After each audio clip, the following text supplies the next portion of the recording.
Pour Léa, la famille fut une chose tout à fait spontanée et facile. Mais il en fut tout autrement pour Rachel. Quel désappointement après tout. Pour parler naturellement, aucun fruit n'est possible. Mais nous trouvons ici la merveille de la souveraineté de Dieu. Combien souvent la souveraineté de Dieu est représentée dans les Écritures par des choses naturelles, et si fréquemment par cette chose particulière. Nous la retrouvons avec Sarah, avec Anne et avec d'autres. Et ici avec Rachel. Oui, Rachel aura des enfants pour finir. Mais ils seront le résultat d'une intervention divine. Ils seront de Dieu dans un sens spécial, le résultat d'un acte de Dieu. Nous voyons combien Dieu s'en tient strictement à ses principes. Ce service réel, le service réel du Fils, ne peut jamais porter de fruits selon la nature. La vie naturelle ne peut produire aucun fruit spirituel, aucun fruit pour Dieu. Ce n'est que ce qui vient de Dieu qui est un fruit spirituel, le fruit du service spirituel. Nous nous souvenons de ce que Paul dit dans sa lettre aux Galates. Mes enfants, pour qui je souffre de nouveau les douleurs de l'enfantement jusqu'à ce que Christ soit formé en vous. Galates 4, 19.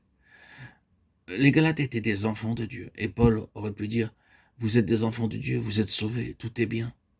Je regrette qu'il y ait ces choses malheureuses qui ternissent votre marche. Je préférerais qu'elles n'y soient pas. Mais vous appartenez cependant au Seigneur et tout est bien ainsi. Oh non, ce serait trop semblable à Léa, c'est trop facile, il faut quelque chose de plus. Et c'est pour ce quelque chose de plus de l'esprit. Nous avons ici la clé, comme nous le remarquons de l'épître aux Galates, que Paul dit « Je souffre de nouveau les douleurs de l'enfantement jusqu'à ce que Christ soit formé en vous. » Voilà la pensée de Dieu pour son peuple. Et nous trouvons Paul, ce grand Israélite, dans le sens le plus plein, le plus haut, dire encore « Je me réjouis maintenant des souffrances même que j'endure pour vous. Et j'achève dans ma propre chair ce qui manque aux douleurs de Christ pour son corps, qui est l'Église, Colossiens 24. C'est le service, c'est l'état de fils. C'est souffrance en moi pour son Église. C'est le chemin de la vie, c'est l'opération de la loi de la vie. La plénitude de Dieu doit être exprimée dans l'Église. C'est pourquoi la satisfaction de Dieu est concentrée dans l'Église. Tout réel service pour Dieu est ce qui cherche à assurer à Dieu ce qui lui est le plus précieux, c'est-à-dire l'Église. Et tout service pour Dieu commence par la soumission. La soumission est une chose que l'on trouve dans la maison de Dieu. C'est là que Dieu établit la loi de la soumission. Je dois être soumis dans la maison de Dieu, comme tout autre membre de la maison de Dieu. Il ne s'agit pas de la soumission de l'un ou de l'autre des membres plutôt que de celle des autres, mais dans la maison de Dieu, nous avons à trouver notre place dans la soumission. Je ne puis pas, en tant qu'homme, agir plus indépendamment que les autres membres de la maison de Dieu. Nous trouvons la vie à mesure que nous apprenons à nous soumettre, tous ensemble.